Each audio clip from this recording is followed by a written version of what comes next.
Does everything have a bright side to it? Of course. Doesn't always outweigh the negatives, but everything has a bright side to it. This makes happiness a choice. And here we say that the discipline of being happy is the ultimate discipline. With that said, welcome to the Ultimate Discipline Podcast, where we meet with people who are practitioners of this exact discipline, and we hear their cool stories of cultivating happiness through challenges in their life. I am your host, Sean Greenspan. Let's get to it. Wyatt, thanks for joining me today. How's everything going? Good, man. Stoked to be here. I appreciate that. Guys, I've been super excited about this one. You guys know we talk a lot about cold exposure, and I recently got to be in an ice barrel for the first time, actually, at Eric's house. And man, I love it. So Wyatt is the founder of Ice Barrel. He is on a mission to get as many people through cold therapy as possible. And I really want to flip it over to you, Wyatt, to just give me a little bit of an intro about yourself. And of course, like why you started Ice Barrel. Yeah, absolutely. Well, like you said, my name is Wyatt. I'm the founder of Ice Barrel. I live here in Ohio, where we manufacture all U.S. made products with my wife and children, and just absolutely loving life and the work that we're getting to do. Ice Barrel is a company focused in the health and wellness and cold therapy space, and we manufacture products to help people get colder and feel better. Dude, I love it. I love it. Getting colder and feeling better. Not everyone connects the dots between those two. Cold therapy is becoming a little more mainstream a little bit. We're trying. You're obviously a big reason for that. For someone that's new to it, or someone that their only cold exposure is, if the hot water runs out. Sure. What would you say is some of like the really basic benefits? And we could dive into some of the deeper health benefits, but just surface level. Yeah, so cold therapy is the process of exposing the body or parts of the body to cold elements, climates, exposure in general. And the benefits of cold therapy, kind of short-term benefits, would be reduction in pain and inflammation. It releases great beta endorphins in the brain to boost your mood and energy levels. Consistent and regular exposure to the cold can help reduce symptoms of anxiety and depression. In long term, can also stave off cognitive decline. So there is a myriad of benefits around cold therapy, and we have this whole science page on our website. If you want to do like a deep dive of how does cold therapy affect the vagus nerve, how does it affect arthritis and psoriasis, things like that. We get really, really niche in a lot of different benefits of cold. I love that, man. Um, you know, I think a lot of people probably can understand the first one, inflammation, pain down, right? People have been jumping in ice baths and after football practice for years. I'd really like to talk about like the anxiety and the depression element, whether it's severe or not. Um, that is clearly some people say that's the real global pandemic, right? Sure. That's clearly a major issue right now, for whatever reasons. How does that work? And maybe you could give a little bit of the science, but also probably a little bit of the experience, since I know you've obviously spent a lot of time in the ice. Yeah, absolutely. So that was actually the reason I got into cold therapy. A stranger at the gym encouraged me to take a cold shower because of how unwell I looked. I was in a time of life where I was really stressed out. And I also blanketed all of like anxiety, depression, overwhelm as just stress in life. So I would just communicate, I'm really stressed, no matter what the emotion internally was going on. So I was very unwell. I was very much at a low point in life, just burning the candle at both ends, overworking, really in deep in like the hustle culture, constantly grinding, climbing a ladder that never ends. And I honestly, I just physically looked unwell. And this guy told me how unwell I looked and then encouraged me to take a cold shower. So this was way back before cold therapy was even popular. I went home and I took a cold shower to quote unquote manage stress. Um, and that first cold shower was transformational. I'm the type of person that when I get into something, I am all in or I am all out. Um, not a lot of like tiptoeing or dipping my toe in the water, if you will.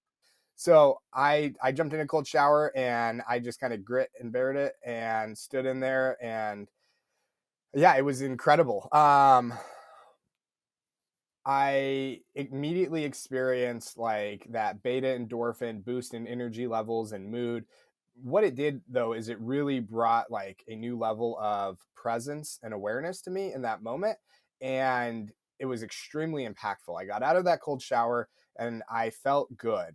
And I hadn't been feeling good in general. I didn't realize how unwell I was feeling, so it was impactful enough that later that day, I went back into the cold, and it just like something started shifting in me. And I just consistently started taking cold showers. And it really affected my mood and my attitude. And that's one thing I think that we kind of miss. Like, our attitude is so important to how we show up in the world with ourselves, with the people we love, with the work that we do. And when we have like a crappy attitude, it really inhibits us from thriving and doing well. And I think I had a really bad attitude from all the stress and anxiety towards myself and towards others, but becoming really present in the moment helped me gain perspective and shift in my attitude and behavior. I started showing up better at home for my wife, better for my kids. Um, and yeah, it became so impactful. I wanted to share the power of cold with everybody everywhere. So that's kind of how the whole thing started. Dude, thank you for sharing that. I know some of that is a pretty vulnerable piece of the story, so I really appreciate it. The thing that I actually want to dive into is you said something that really caught my attention. You said, I didn't realize how bad I was feeling. I think a lot of people could relate to that, which is funny because they probably don't even know they can relate to that. But first you said that you realize a different level of awareness and presence. Maybe you can explore that with us a little bit. Um, but but do, I don't know. I just think this is where we can help change people. Like, people might not see there's a problem because they're used to it, right? They're used to living that way. And I know this is a little more of a sensitive topic, but can you share a little bit about that from your experience? Because I know people that I think would relate to that deeply. Yeah, absolutely. So I grew up, and even at that time in my early 20s, I was very much in just a survival state. So I even recognized it looking back in how I would breathe. Like, I was very much consistently in the fight or flight response inside. And that was just due to like childhood anxiety and some unfortunate circumstances growing up. But I just lived in this like survival state. So that's a very limited mindset when you're in the survival state. It's like you're just taking care of like your basic needs. Um, and my cortisol levels were very high because I wasn't dealing properly with like the stress and anxiety that I was experiencing. But I also did, again, at the time, I didn't have the language or the handles to put on the feelings of emotions. Right. And anxiety is like fear of the future. Depression is like ruminating on like the past. Right. And so there was very much this struggle of feeling like I have to constantly be attaining and growing, like self-preservation, just constantly having to take care of myself and my family, and regret in the past, and then like this fear of the future, like there's this impending doom coming. So just a lot of turmoil and anxiety. And I had tried a lot of different modalities to try and like soothe the storm inside, but nothing was really working. And it's like when you get a head cold, right? And then you're like sick for a couple days, and then when you finally feel better and the brain fog is gone, you're like, oh, it feels so good to feel good again. I didn't realize how crappy I was feeling. And it was like that experience that I was just kind of stuck in this cycle. um, I think it's really, really important to check in on yourself at different times in life and ask yourself questions. Even if you're doing really well, like I have a list of questions that I ask that are kind of like these markers for how am I really doing. So I measure, like, on a scale of 1 to 10, what would I measure my stress at? Where's my peace right now on a scale of 1 to 10? Um, how are kind of start assessing my relationships on a scale of 1 to 10. How would I rate these relationships? And then I kind of just collect that data. Other ones are, how are my energy levels? At what point in the day are my energy levels peaking and declining? What's my diet been like lately? Is that affecting any behavioral things?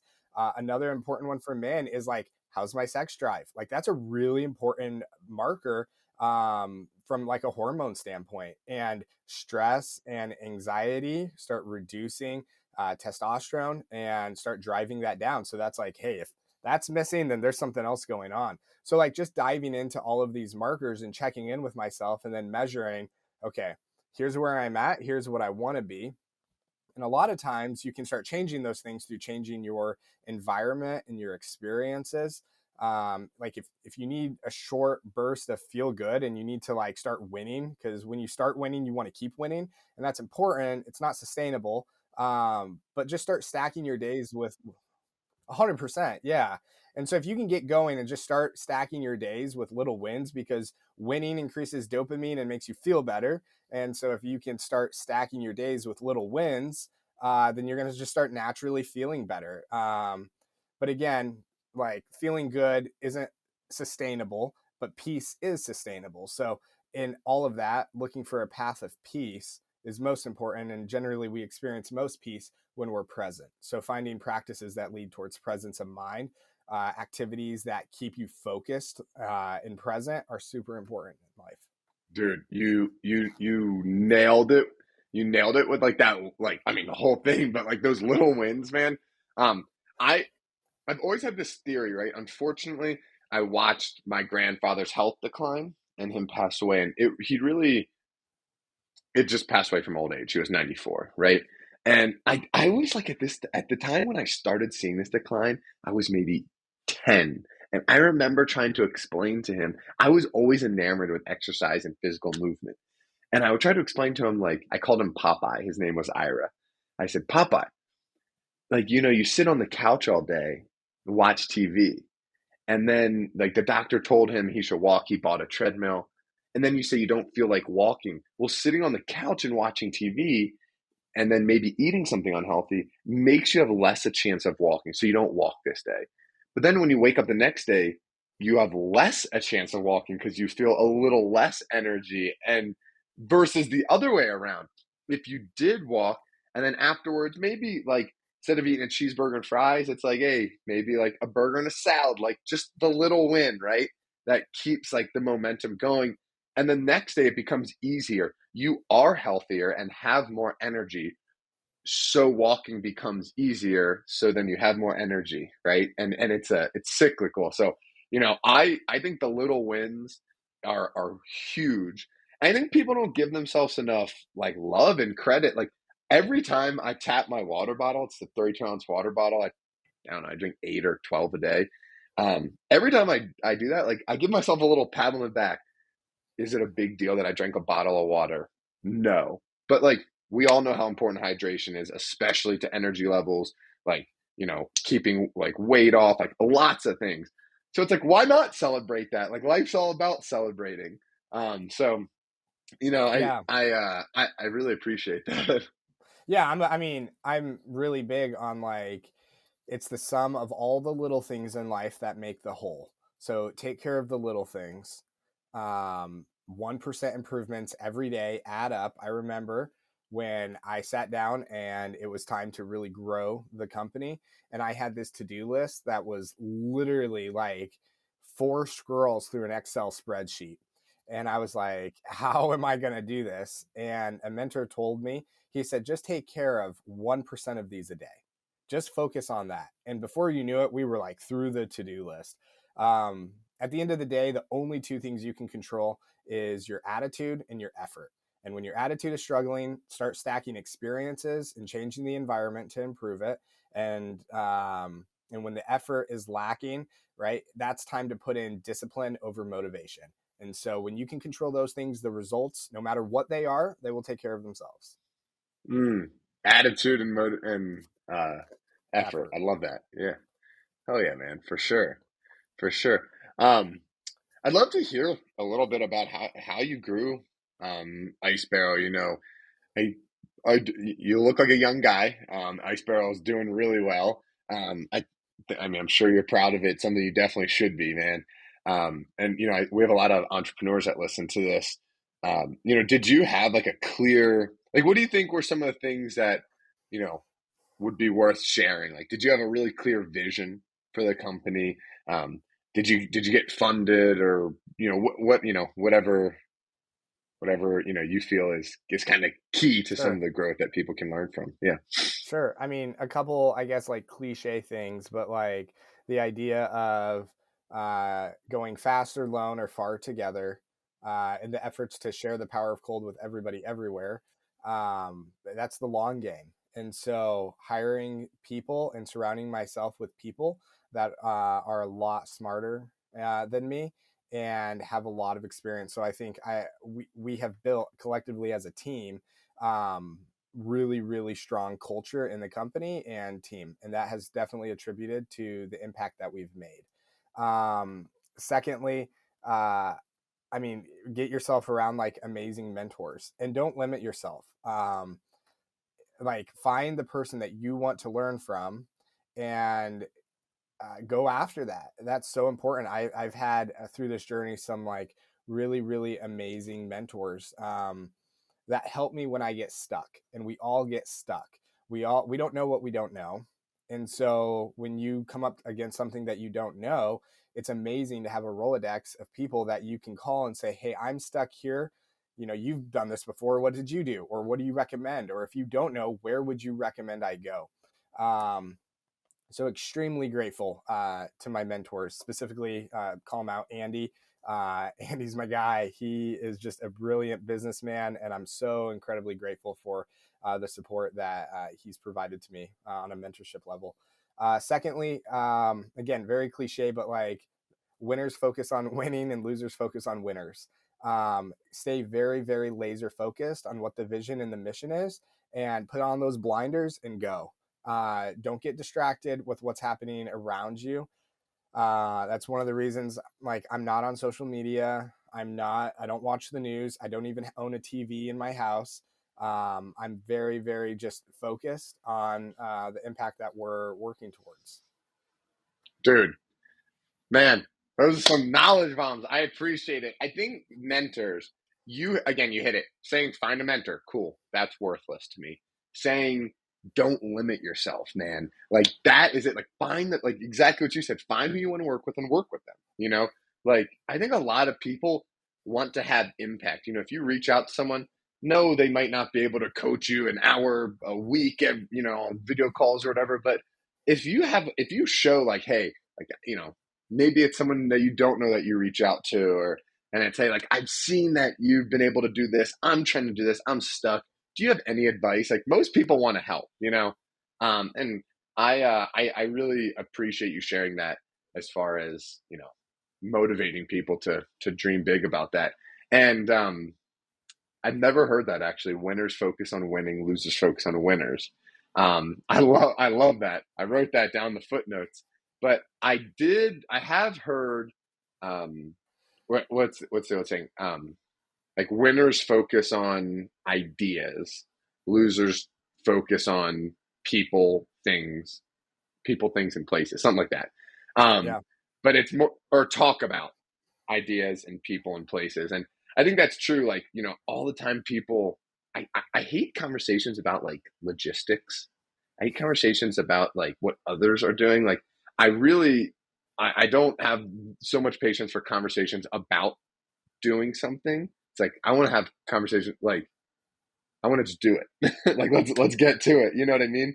Um, so yeah, that's all good stuff, man. And I mean, really what I think actually was the coolest thing that I heard was that you just breezed over, and let's dive into it, is that you're impact driven, that your goal is to get as many people in the cold as possible, of course, if you get them through an ice barrel, awesome, but that doesn't matter, right? Like, let's get cold exposure to as many people on the planet as possible.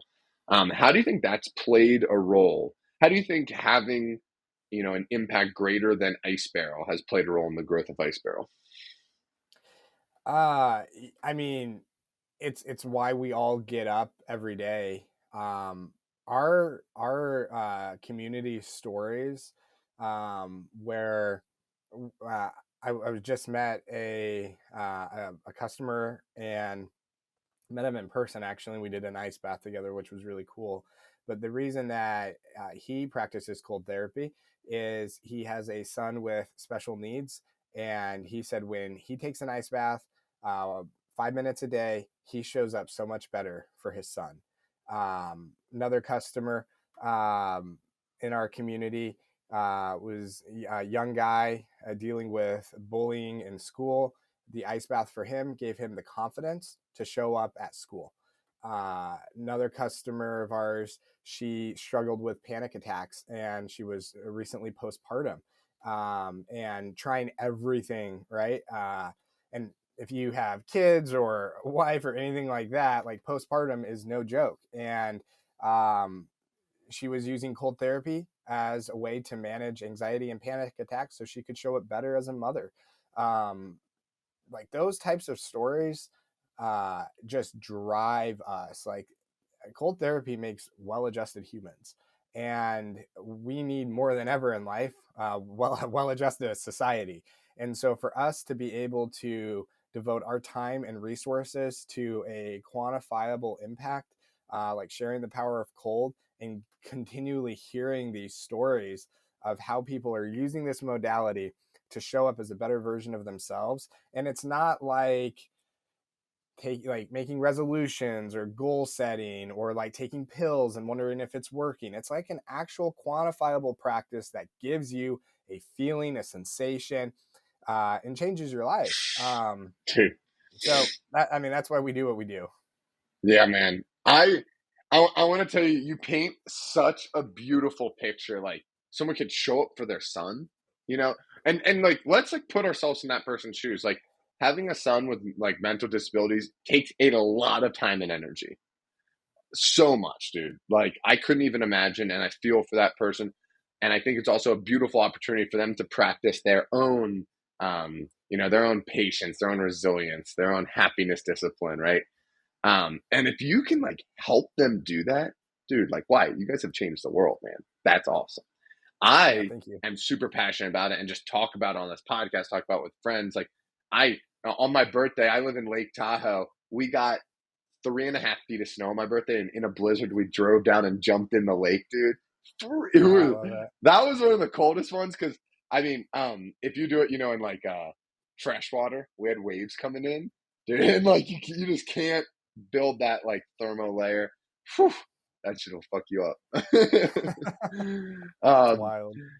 it was fun. Some of the videos are cool because it's snowing and everything, but like I, I'll tell you, I've decided it's a non-negotiable for me. It is a non-negotiable. Some days, like I'll tell you again, we've got 18 feet of snow this year where I live, and the year is young, so the water coming out of the shower is super super cold, and that's my cold exposure right now. I don't have like an ice bath or a gym with one. So I'm like, and this is great. It's ice cold water. It's moving. It's still hard to get in sometimes, right? Sometimes I just walk in the shower and turn it on because I go all cold the whole time. Sometimes I kind of give myself like a pep talk and I'm like, you know, I actually have this amazing opportunity that I know the benefits of cold and I have it accessible to me. Like, I'm so grateful for this opportunity. And you get in and like, you can't tell me when you get out, you don't feel amazing. And it lasts for the day. Like, and there's no, like, the side effects are only good, right? Like, there's no label of side effects on here. My buddy just made a post. He's like, about, like, it was just him smiling, and the tag said, like, when you realize that a 30-second cold shower day is better than any antidepressant drug ever. And, Right. like, Yeah. it is true. Like, I just, um, let's talk about people that really struggle with even the concept. Like maybe Sure. they have tried it and they hate it, or maybe they're like, no chance, never trying it, hate the cold, don't even want a lukewarm shower, or like jumping in a pool that's like 60 degrees is too bad. Like, what would you like? I don't know. I don't know if like what would you say to them? But yeah, I mean, I guess that's the question because your mission is to get as many people in the cold as possible. So what would you say to people that aren't necessarily excited about getting in? Yeah, I mean, obviously I've talked about this quite a bit. I think there's a couple of things to just increase our awareness around. Hot water is a newer invention. 100, 200 years ago, we were not using hot water to bathe in. I mean, you could warm up water on the skillet, but uh, the water temperatures that people were cleaning themselves with and bathing in was right around 50 to 60 degrees, maybe in warmer climates closer to 70.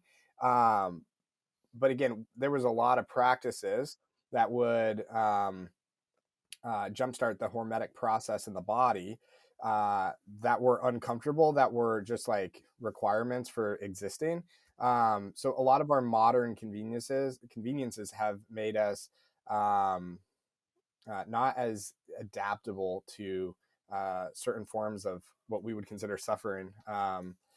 And so I think like the first thing is you have to take the judgment out of it. You have to stop judging hot, good, cold, bad, right? You have to drop the archaic mindset that if you go outside without a cold, you're going to catch a cold. Like that's not true.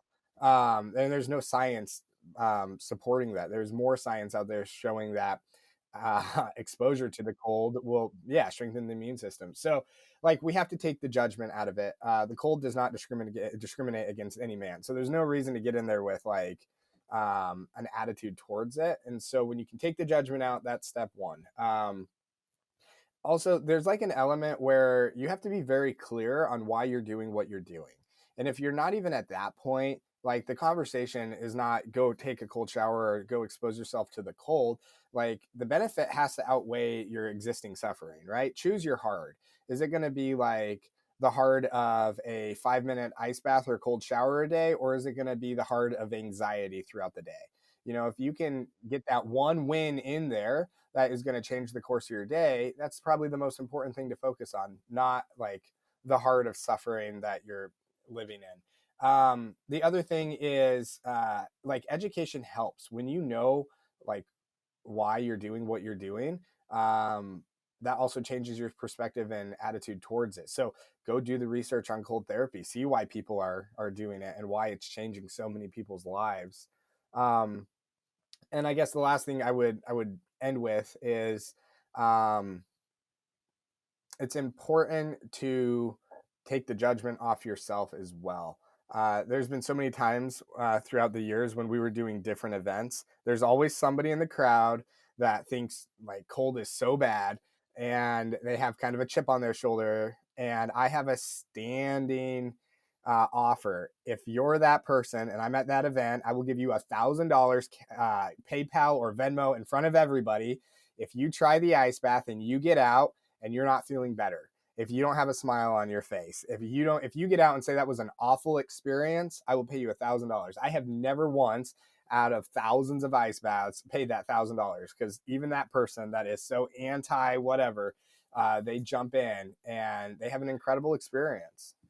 Hey man, and if you can tease them with money to get into it, like that's like anything to get people in, man. I'm like so behind it. And I love what you said about education. And I think more people need to start a lot of things they do with education.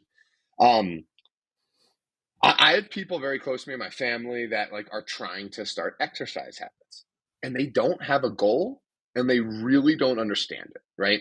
So like they're trying to lose weight and they're doing like a little bit of cardio daily, don't understand the point of changing their metabolism through strength training, right? They're trying to lose weight. They're eating less and eating less protein too. I'm like, oh boy, that I know it sounds counterintuitive, but like learn about it, right? Like again, the Yeah. story's not eat more protein, lift weight. It's go listen to a podcast or two. Learning's so accessible. I got to be honest, like I sometimes judge myself feeling lazy. Like I try to read books, listen to audiobooks, read podcasts. But like, dude, you can learn so much. Like, if you want to, like YouTube is a beautiful tool for that. But I think with ice, it's super important because, like you said, if you just say, "Hey, go take an ice bath, go take a cold shower," nobody is just going to do that for no reason. But if you really understand why we're doing it, I think that's beautiful. Um, I would regarding, say yeah, I, yeah, I would please. just say one part that has really helped me um, in this age of information where we can learn so much and there's so much information out there. The problem is not a lack of information or knowledge. The struggle now is learning to ask the right questions. And that can be really hard. When I find myself trying to understand something and I'm sitting down at the computer and I am trying to figure out, what do I Google? How do I Google the right question to get the right answer, right? And you can apply that anywhere. So it's really, really important um, to learn how to ask the right questions about your health and your well-being. And the best way to figure out how to ask the right questions is to go to first principle thinking. So look that up, figure out what the first principle thinking, what that is, and then apply that to how you ask questions and gather knowledge. And it has been super effective for me. So that's what I would pass on to somebody that doesn't know where to start. That's beautiful. James Clear, Naval Ravikant, they talk about first principle thinking a lot. For those that don't know, it's like you might be able to describe it better, Wyatt, but it's basically getting down to a place that can't be deduced any further, right? How is that how you would describe it? Yeah, I mean, I think there's a lot of good resources out there, but starting the question with like, why are we doing what we're doing? Why are we even looking into this? As soon as you're able to like even get to the point where you understand what the problem is, then you can start formulating questions around solving the problem. So first principles teaches you how to figure out what the actual problem is too. So it's a great resource to problem solving. Wonderful, wonderful. I'm gonna use this as an opportunity to freshen up on that. So thank you, thank you a lot. Um, what's going on with Ice Barrel right now that's exciting you? Events or what's happening with Ice Barrel, man? I know you guys are growing like crazy.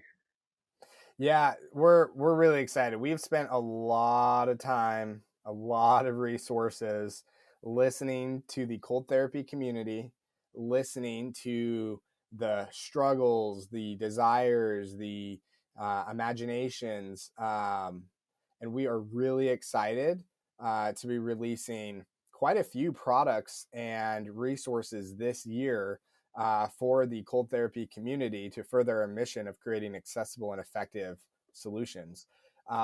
So we've been working hard on innovation and R&D and building out a team to support the growth that we're experiencing. We did 3 events all the same week. It was the busiest week in just mid-January here. We were in Florida, we were in Utah doing these different events.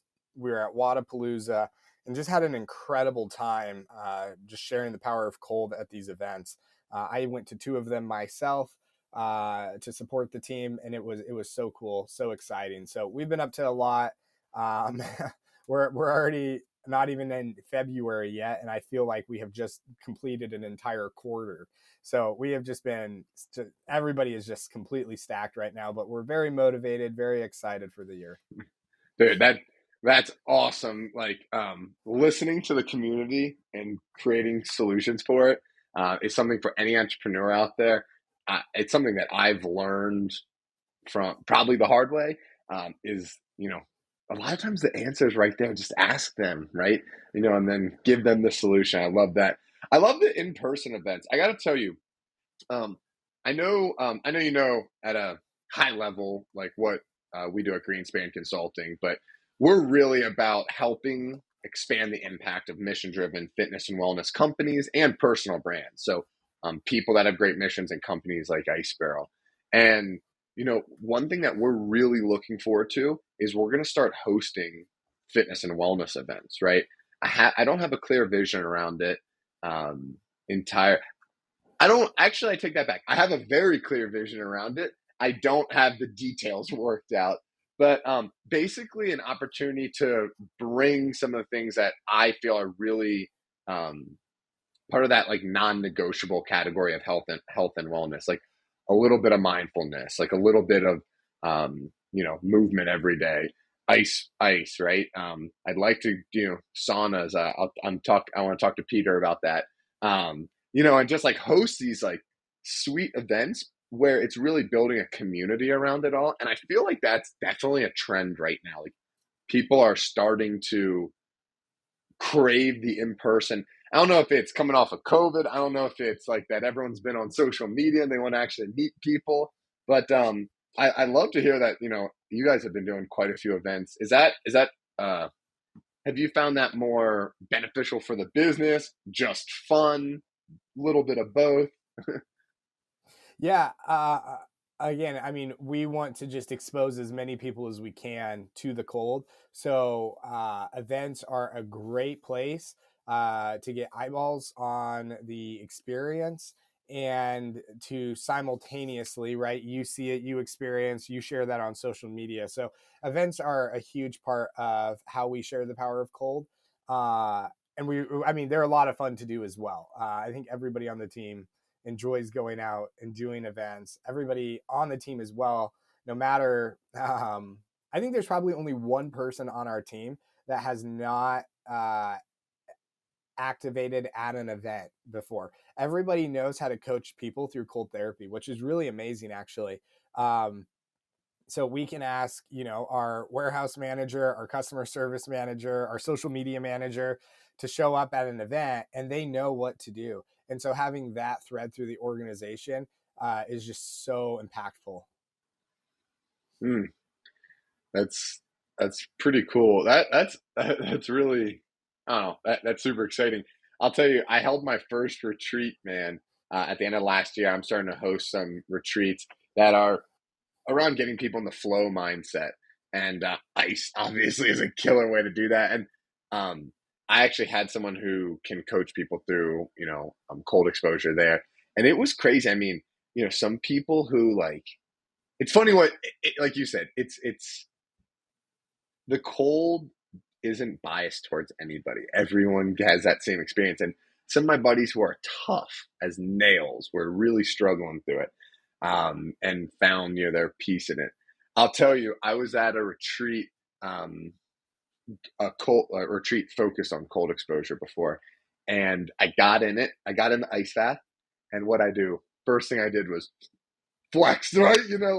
Like because this was when I wasn't like used to it at all, thinking like I'm just gonna like struggle through this, and it was actually pretty enlightening to realize how like that is a very challenging way to get through it. And actually, if you relax a little more, get in touch with like your feelings a little bit more, and just like settle into it, it's not only easier, but it has better benefits. Like I found for a type A, I'm speaking about myself here, but a type A male who's, go, trying to get things done, gets me in touch with the, kind of like my feminine energy a little bit more, which balances me out quite a bit. Yeah, super important when you get in there to just like almost surrender to the process. Yeah. Just let it Like, happen. Yeah. let this thing happen, man. Absolutely. Wyatt, I want to tell you, you're really inspiring to me, and I try to surround myself by people that I'm inspired by. Um, as an entrepreneur, as someone who is a practitioner of cold therapy, and then also just like mission-driven fitness and wellness leader. I would say I think fitness and wellness is the core to everything else that we do. I'm big believer in that. Even wellness, because fitness probably rolls up under that. And just to see that you're trying to help so many other people means a lot to me. So I appreciate it, what you're doing, and I really wanted to thank you for taking the time out of your busy day. I mean, we're what are we? We're 1 month through a year that has felt like a quarter so far, and you've taken some time to meet with me. So I really really appreciate that. Yeah, absolutely. Thank you. The honor is mine. Thank you for having me on and giving me a platform to continue to spread our mission. I really appreciate that and appreciate you. Wyatt, keep doing great things, man. Thanks again.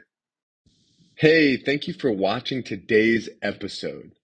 If you got something out of this, it would mean so much if you could just take a second and give us a rating on whatever platform you're watching it on.